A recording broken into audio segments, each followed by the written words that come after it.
Egy korábbi videóban, amiben a Zagros 2D programot, annak használatát mutattuk be,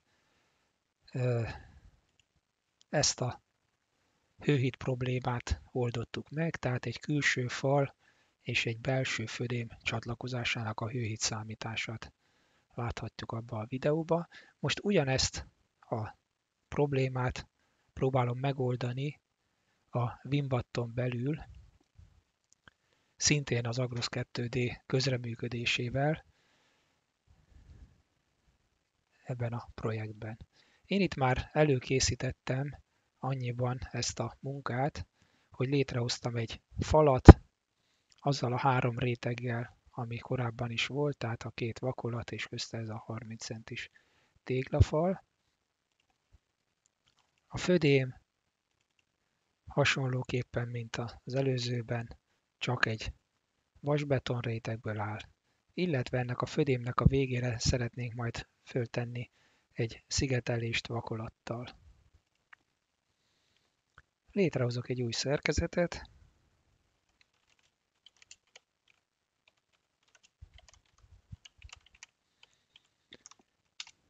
ami ismert szerkezetként viszem be, mert ekkor lehet hőhíd típust is választani. Abban az esetben, hogyha rendelkezem az Agros 2D modullal, tehát ezt megvásároltam a Wimbathoz, akkor megjelenik ez a nyomógomb is. Egyébként is megjelenik az a lehetőség, hogy egy képet hozzá tudok tenni, tehát ez a külön modulvásárlás nélkül is, ha én elkészítettem az Agros 2D-ben egy számítást, annak a képét ide akkor is be tudom illeszteni. De mi most nézzük meg, hogy hogyan tudjuk ezt a számítást ebből a külön modullal elvégezni. Hát először is kiválasztom, hogy ez egy fal és belső födém csatlakozás típusú, tehát valami ilyen elrendezésről van szó, és mindjárt meg is adjuk az egyes összetevőket. Tehát itt fölvehetném egyesével a rétegeket, de mivel én ezt a szerkezetet már amúgy is bevittem, mert erre amúgy is szükségem van, ezért ezt egyszerűen ki tudom választani, és megvan ez a 3 réteg, itt látszik is egy ábra hozzá. Ugyanígy a födémet is betöltöm,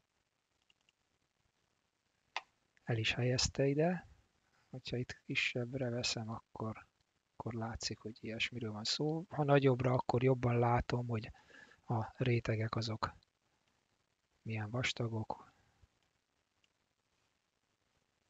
jók a csatlakozások. Hát itt most ilyen csatlakozási probléma nincsen, és a végére szeretnék én még további 2 réteget fölvenni.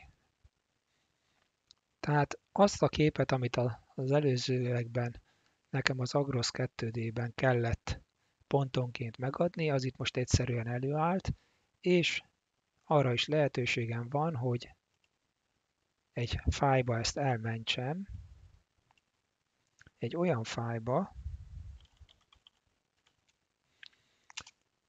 egy úgynevezett Python programnyelven írt fájlba, amit az Agros 2D ismer és használni is tud. Tehát a megnyitásban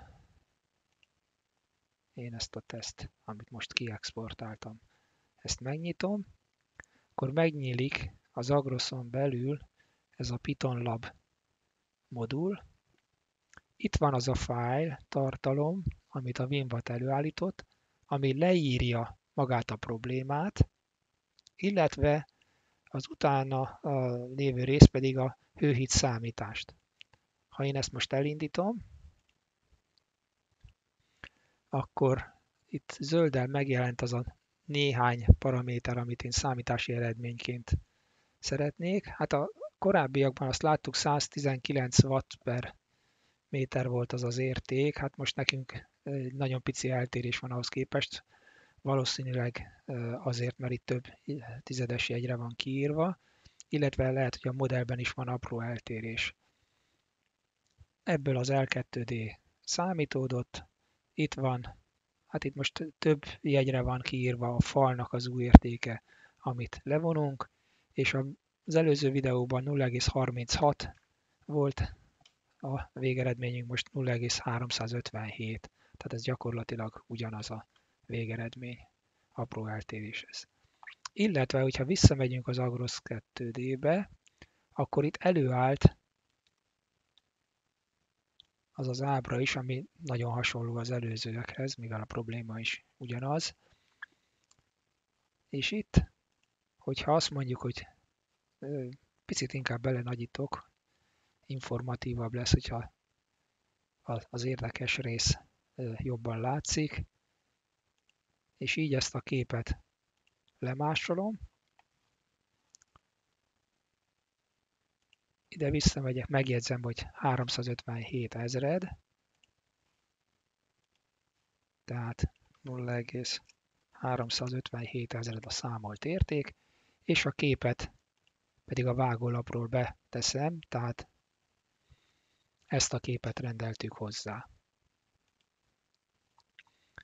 Ha szeretném látni, hogy ez a dokumentálásban hogy néz ki, akkor hát most csak erről a szerkezetről egy részletes ábrát szeretnék.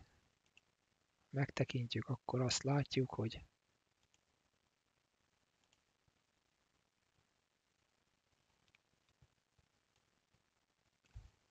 egy részről megjelenik az ábra, más részről pedig